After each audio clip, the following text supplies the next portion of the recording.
பகவான் விஷ்ணுவுடைய சக்கராம்சம், அவரே பெரிய ஆயுத ராஜா. எனக்கு கொடுத்துருக்க டாபிக் அகிர்புத்னிய சம்ஹிதையில் சுதர்சன மகிமா. முதல்ல இந்த அகிர்புத்னியன்னா யாருன்னு தெரிஞ்சுக்கணும். அகிர்புத்னியன்றது ஒரு ரிஷி அப்படின்னு ஜென்ரலாக சொல்லுவோம். சுதர்சன மகாமந்திரத்துக்கு அகிர்புத்னிய ரிஷி அப்படின்னு சொல்லுவோம். இந்த அகிர்புத்னியர் யாருன்னா சாக்ஷாத் ருத்ரன் தான், சிவன் தான். இந்த சிவனுடைய ஒரு அம்சம் எப்படின்னாக்கா, விஸ்வகர்மாவுக்கு, கஷ்யப பிரஜாபதிக்கு நிறைய குழந்தைகள், அதில் விஸ்வகர்மாவுக்கு 4 குமாரர்கள், ஒரு பொண்ணு. அதில் 2வது பையன் அகிர்புத்னியன்னு பேர். இந்த அகிர்புத்னியன் தான் சிவனுடைய அம்சமாக இருக்கான், ருத்ரனுடைய அவதாரம். அப்புறம் ஏகாதச ருத்ராக அதுலேயும் ஒருத்தராக இருக்கார் அகிர்புத்னியன். சுதர்சனன்னாக்கா இங்கே அகிர்புத்னியர் ஒருவர். அப்புறம் நிறைய கை இருக்கிறதுனால சில சமயத்தில் சுதர்சனுடைய அம்சம்னு சொல்லுவா கார்த்தவீரியார்ஜுனனை கூட. எல்லாம் சில புராணங்களில் நிறைய அங்கங்கே எடுத்திருக்கா. ஆனாலும் சுதர்சனன் யாருன்னாக்கா, பகவானுக்கு 2 சக்தி இருக்கு. சங்கல்ப சக்தி, சன்னாத சக்தின்னு 2. சங்கல்ப சூரியோதயத்தில் நம்ம படிக்கும் பொழுது தெரியும். சங்கல்ப சக்தின்றது வேற யாரும் இல்லை, சுதர்சனர் தான். சன்னாக சக்தின்றது பெரிய திருவடி கருடாழ்வார். அதனால தான் ஷோடசாயுத ஸ்தோத்திரம் ஆரம்பிக்கும் பொழுது அந்த சங்கல்பத்தை பற்றி தான் ஆரம்பிக்கிறோம். எப்படின்னாக்கா,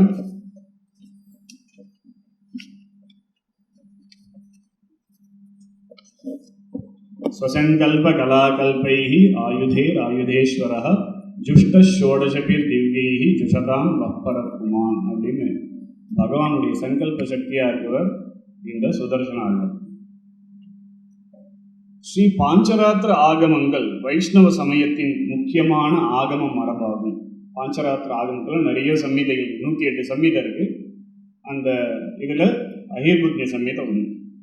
இந்த நூல்கள் எல்லாம் ஸ்ரீமன் நாராயணனை பரபிரம்மமாக கருதி அவரது சக்தியினுடைய வெளிப்பாடுகளை விளக்குகின்றன. அந்த ஆகமங்களில் இந்த அகிர்புத்னிய சம்ஹிதை முக்கியமான இடம் பெறுது.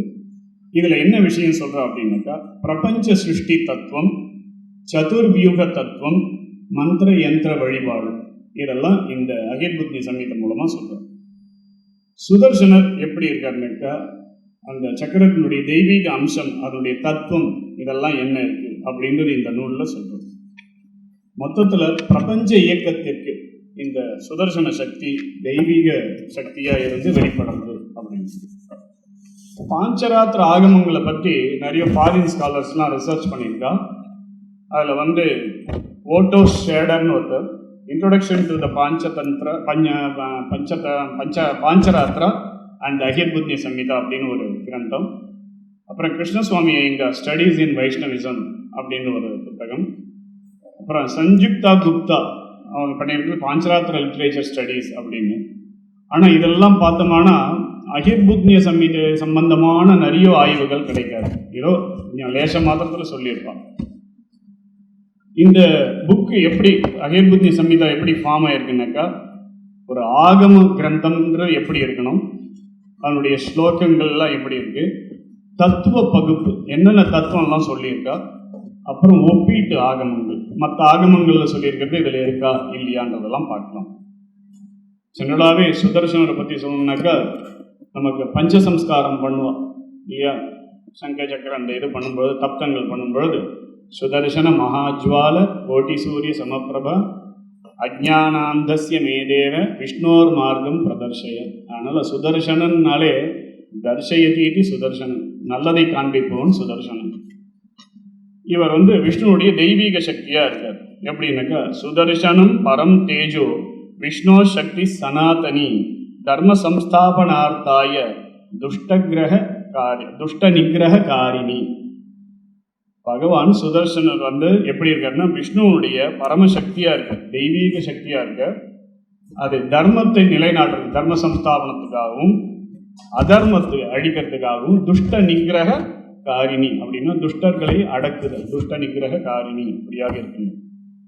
அப்புறம் இந்த சுதர்சனம் எப்படி பிரபஞ்சத்துக்கு ஆதாரமா இருக்கா அப்படின்னாக்கா, சுதர்சனம் ஜெகத் தத்தே ஜெகச்சக்கரே பிரதிஷ்டிதம் யதா சூத்ரேன மனையா திரியந்தே சர்வதோ திசம். உலகம் முழுவதும் இந்த ஸ்ரீ சுதர்சன பகவானுடைய சக்தியினால்தான் நிலைச்சிருக்கு, இயங்கின்றிருக்கு. எப்படி ஒரு நூலில் மணிகள்லாம் இருக்கு, சூத்திரே மணிகனா இவ அப்படின்னு பகவத்கீதா சொல்லுவா. அது மாதிரி இந்த உலகம் எல்லாம் அந்த சுதர்சன சக்தியில தான் இருக்கு. சுதர்சனர் சக்கர புருஷன் அப்படின்றது ஒரு நிர்தாரணம் பண்றது இந்த அகிர்புத்திர சங்கீத. சக்கரரூபி ஸ்வயம் ஹரிஹி சர்வசக்தி சமன்விதா லோகானாம் ரக்ஷணார்த்தாய பிராதுராசீத் சனாதனஹா. இந்த ஸ்லோகம் சொல்றது என்னன்னாக்கா, சுதர்சனர் பகவான் விஷ்ணுவுடைய அவதாரமே, அவருடைய வடிவமே தான். ஏன்னா பகவானுடைய ஆயுதமாகவும் சொல்றோம், ஆனாலும் பகவானுடைய அம்சமாகவும் சொல்லிடுறோம். இவரே பகவான் அப்படின்னு சொல்லிடுறோம். அதை தான் சொல்லக்கூடியது. ஏன்னா லோகானாம் ரக்ஷணார்த்தாய பிராதுராசீத் சனாதனஹா. பகவான் தன்னால முடியாத காரியத்தை சில பேர்களை கொண்டு செய்விக்கிறதுனால அந்த அவன் செய்யப்பட்ட காரியமே அவனுடைய அம்சமாகிறதுனால அதுவும் பகவானாவே ஆயிடும். சுதர்சனருக்கு 5 வித சக்திகள் இருக்கு அப்படின்றது இந்த ஸ்லோகம் சொல்றது அகிர்புத்திர சங்கீதத்துல. சிருஷ்டி ஸ்திதி லயகாரிண்யா சக்தய பஞ்ச கீர்த்திதாக சுதர்சனே பிரதிஷ்டந்தே விஸ்வவியாபினி தேஜசி. இதில் 5 சக்தி அப்படின்னா என்னன்னா, சிருஷ்டி, ஸ்திதி, சம்மாரம், திரோபாவம் அதாவது இந்த மாயா, அடுத்தது அனுக்கிரகம், லாஸ்ட்ல அதனால நமக்கு என்ன கிடைக்கக்கூடிய பலன். ஸோ இப்படி 5 விதமான சக்தியா இருக்கு. இந்த 5 சக்திகளும் தான் இந்த உலகம், அதாவது இந்த பிரபஞ்சம் இயங்கிறதுக்கு காரணமாக இருக்கு. சுதர்சனனுடைய வழிபாடுகள்லாம் நிறைய இருந்திருக்கு அப்படின்றது இந்த அகிர்புத்திர சங்கீதம் மூலமா சொல்லலாம். அது எப்படி எப்படி பண்ணணும்னாக்கா, சுதர்சன மந்திர ஜபம், சுதர்சன ஹோமம், சுதர்சன யந்திரம் பிரதிஷ்டை பண்ணுறது, அப்புறம் சுதர்சன தியானம். இந்த 4 விஷயமும் இந்த பகவான் சுதர்சனரை நாம் எப்படி எப்படிலாம் நாம் பிரார்த்தனை பண்ணிக்கலாம், வேண்டிக்கலாம், அதை அவரை உத்தேசித்து யாகம் பண்ணலாம் அப்படின்றது தான். துஷ்டானாம் பீடனம் கோரம் பக்தானாம் பீடநாசனம் சுதர்சனம் மகா தேஜோ விஷ்ணுஹஸ்தே விராஜதே. பகவான் விஷ்ணுவுடைய கைகளில் விளங்குகிற இந்த பகவான் சுதர்சனர் துஷ்டானாம் பீடனம் கோரம் பக்தானாம் பீடநாசனம். இவர் எப்படிப்பட்டவர்னாக்கா, துஷ்டர்களை வரக்கூடிய பீடைகளை அழிப்பவர், இல்லைன்னா துஷ்டானாம் பீடனம் துஷ்டர்களையே அழிப்பவர், பக்தானாம் பீடநாசனம் பக்தர்களுக்கு என்னென்ன பீடை வருகிறதோ துன்பம் வருகிறதோ அதெல்லாம் நாசனம் பண்ணுவார் இந்த சுதர்சன ஆழ்வார் அப்படின்னு. சதுர்வியூக தத்துவம் அப்படின்னு ஒரு விஷயம் இருக்கு. அதாவது வாசுதேவ சங்கர்ஷன பிரத்யும்ன அனிருத்னன்னு சொல்லுவா. இந்த சதுர்வியூகங்கள் பரமாவும் இந்த சுதர்சன ஆழ்வார் விளங்குகிறார்னு சொல்றது.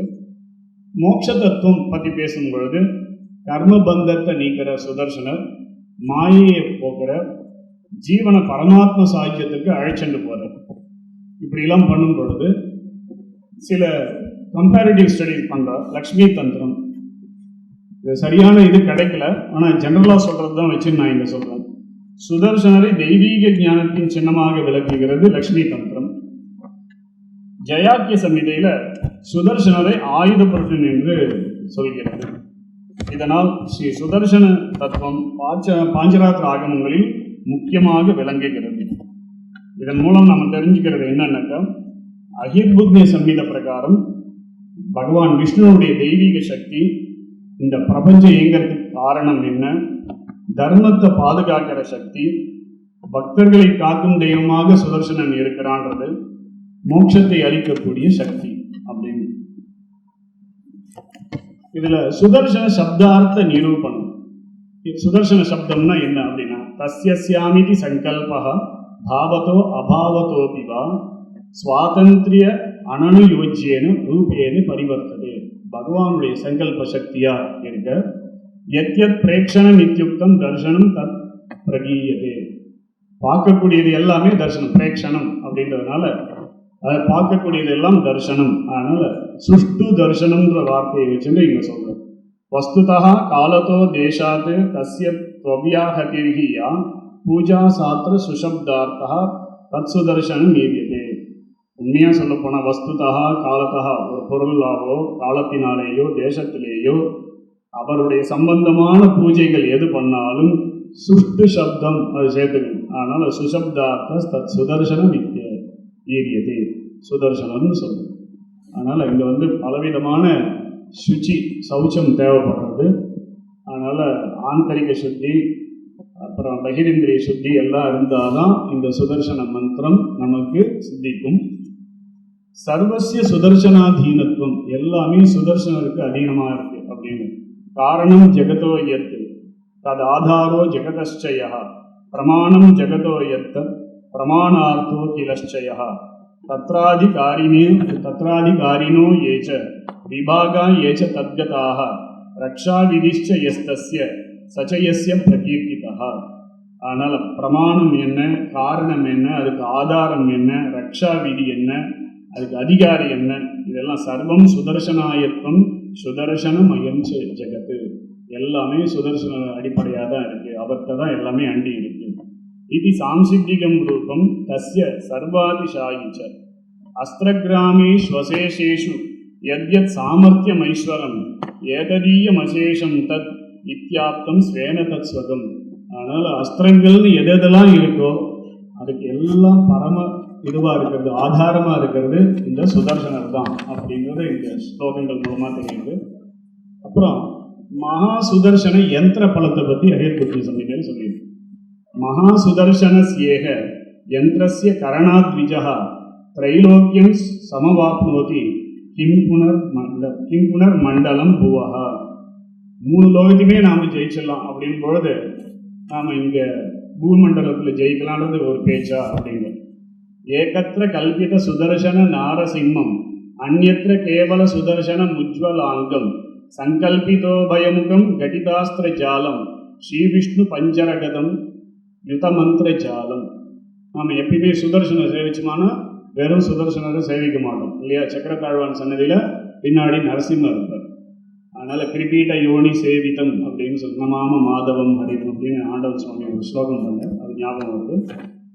மகா சுதர்சனம் அபுண்யகிருதாம் ஜனானாம் அப்பிராபிய மாசித சுக பிரதமேக யந்திரம் தேஜோமயம் சகலலோக நமஸ்கிருதம் யத் தற்காரியேத் சகலலோக ஜெயம் எதீச்சே. எல்லா உலகத்தையும் நாம் ஜெயிக்கணும்னு நினைச்சோமானா சகல காரிய சித்தியும் அருளக்கூடியது எதுன்னா இந்த சுதர்சனர் வழிபாடு. அதனால்தான் பிற்காலத்தில் வந்த கூரநாராயணன்றவர் ஸ்ரீ சுதர்சன சதகம் அப்படின்னே ஒரு கிரந்தம் பண்ண. வேதாந்த தேசிகள் சொல்லவே வேணாம். பஜதகி புத்ய லட்சிதா அப்படின்னு சொல்லி சுதர்சன அஷ்டகம் 8 ஸ்லோகத்தை சொல்லியிருக்க. அதில் மந்திரபரமாக இருக்கிறத பெரியவா சொல்லுவோம். மகித சம்பத் சதக்ஷர விகித சம்பத் ஷடக்ஷர ஷடர சக்கர பிரதிஷ்டித சகல தத்துவ பிரதிஷ்டித விவித சங்கல்ப கல்பக விபுத சங்கல்ப கல்பக ஜெய ஜெய ஸ்ரீ சுதர்சனா ஜெய ஜெய ஸ்ரீ சுதர்சனா அப்படின்னு. அப்புறம் பகவத்கீதையில் சுதர்சனனை பற்றி சொல்லும்போது ஆயுதானாம் அகம் வஜ்ரம் அப்படின்னு.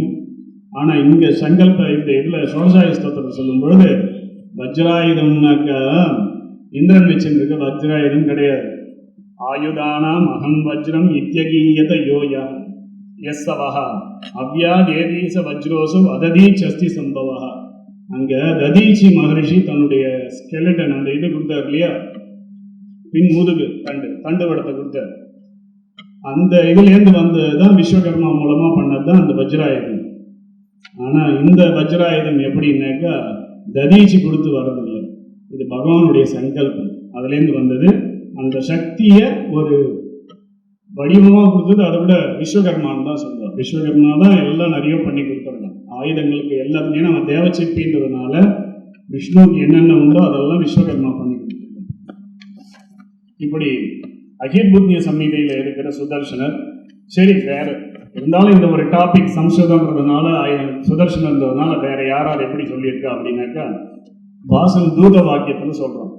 எரி லவண ஜலம் வா கந்தரம் வா கிரீனாம் கிரககண சரிதம் வா வாயு மார்க்கம் பிரயாசி மம புஜபலயோக பிராப்த சஞ்சாத வேகம் பவது சபல சக்கரம் காலச்சக்கரம் தவாத்தியம். இங்கே பாண்டவ தூதனாக போகிறான் திருத்தராஷ்டிரனுடைய சபைக்கு. அப்போ துரியோதனை மாட்டேன்றான். துரியோதனன் கிருஷ்ணரையே அடக்கணும்னு பார்க்குறான். அப்போ தான் சக்கராயுதத்தை எடுக்கிற விஸ்வரூபத்தை காமிக்கிறேன்னு சொல்லுவாள். ஆனால் திருதராஷ்டிரன் சொன்னதுக்கு இணங்க அதெல்லாம் இது பண்ணாமல் வந்துடுது. இதை வியாச வியாசன் சொன்னதுதான் பின்னாடி பாசன் வந்து அந்த தூத வாக்கியத்தில் அழகாக சொல்லியிருக்கான். அதனால் மகாபாரதத்தில் ஏன்னா பகவான் எப்பப்பெல்லாம் அந்த சக்கராயுதத்தை பிரயோகப்படுத்துகிறார் அப்படின்றதுக்கு நிறைய இடங்கள் சொல்கிறார். அதில் உத்தியோக பருவத்தில் இந்த விஷயத்தை தான் சொல்கிறார். அக்ரே பபூஹு கிருஷ்ணஸ்ய சமுத்தியத மகாயுதாக சங்கச்சக்கர கதாசக்தி சார்ங்க லாங்கன நந்தகாக இப்படி சொல்கிறதுனா அந்த சமயத்தில் சக்கரத்தை எடுத்து காப்பாற்றணும்னு பார்க்கணும், உத்தியமம் பண்ணுறோம். க்ஷேமேந்திரன் தசாவதார சரித்திரத்தில் இதை ஒன்றும் அழகாக சொல்கிறாங்க. சக்கரம் கிரமேண பதிதம் ஸ்வந்தயோ கீர்ண பாவகம் சகர்த்த கிரகச்ச சக்கரம் சகர்த்த கிரகச்ச க்ரூரம் பானஸ்ய புஜகானனம். ஏன்னா இந்த முதல் பாடல் சொன்னாலே பெரியாழ்வார் திருமொழியில் மாய பொறுபட வாணனை ஆயிரந்தோளும் பொழிகுருதி வாய் பானாசுரன் சம்மாரத்தின் போது இந்த சக்கராயுதன் தான் வந்து உதவி புரியலாம். அதை பானாசுர சங்கிராமத்தை அழகாக இங்கே சொல்கிற க்ஷேமேந்திரன் தசாவதாரத்தில். அதே மாதிரி இந்த சக்கர பிரயோகம் வேற எங்கே வருது அப்படின்னாக்கா சிசுபாலன் இது பண்ணுறோம். சிசுபாலன் அதிக்ஷேபம் பண்ணுறான் இல்லையா, அதனால் 100 தப்பு வரைக்கும் காத்துருக்கார். 101வது தப்பு வரும்போது அவனுடைய சிரச்சேதம் பண்ணுறார். அதையும் இங்கே க்ஷேமேந்திரன் சொல்லு. ஏன்னா நம்ம நிறைய பாகவதம் வியாசர் எழுதின மகாபாரதம் எல்லாம் படிச்சிருக்கோம். பிற்காலத்தில் வந்து க்ஷேமேந்திரன்லேருந்து நம்ம கொஞ்சம் தெரிஞ்சுக்கலாம். அசேஷ தேவர்ஷி பிருத்தே சர்வராஜமயே மக்கே அர்க்யார்ச்சிதம் ஹரிம் சேகே சிசுபாலோன பூபதிகி. அவனுக்கு அர்க்யம் அதாவது முதல் கீர்த்தம் சொல்கிறார் இல்லையா, முதல் மரியாதை அவனுக்கு கொடுக்கும்பொழுது சிசுபாலன் தாங்கிக்க முடியல. அதனால் ஒரு அதிக்ஷேபம் பண்ணுறான். அதனால் தஸ்யாதிக்ஷேப தக்ஷஸ்ய ஸ்மாபதேஹே க்ஷயலக்ஷ்மண ஞபாதயத் க்ஷிதௌ க்ஷிப்ரம் சக்கரேனா தோக்ஷஜ சிரா. அதனால் அவனுடைய தலையை கீழே தள்ளிடுறார், சக்கரத்தால் போயிடு பூமியில் தள்ளிடுறார் அப்படின்னு சொல்லுவாங்க. அதனால் இதை வந்து இந்த சுதர்சன ஆழ்வானுடைய மகிமையை இதோட சொல்லி முடிச்சுக்கிறேன். சென்னியோங்கு தன் திருவேங்கடமுடையான் உலகு தன்னை வாழ நின்ற தாமோதரா சதிரா என்னையும் என் உடமையையும் சக்கரப்பொறி ஒற்றிக் கொண்டு இன்னொருளே புரிந்திருந்தேன் திருக்குறிப்பேன். வாய்ப்பு கொடுத்த தயாநிதி சுவாமிக்கும் மற்றும் உள்ள பெரியோர்களுக்கும் என்னுடைய நமஸ்காரத்தை தெரிவித்துக் கொள்கிறேன்.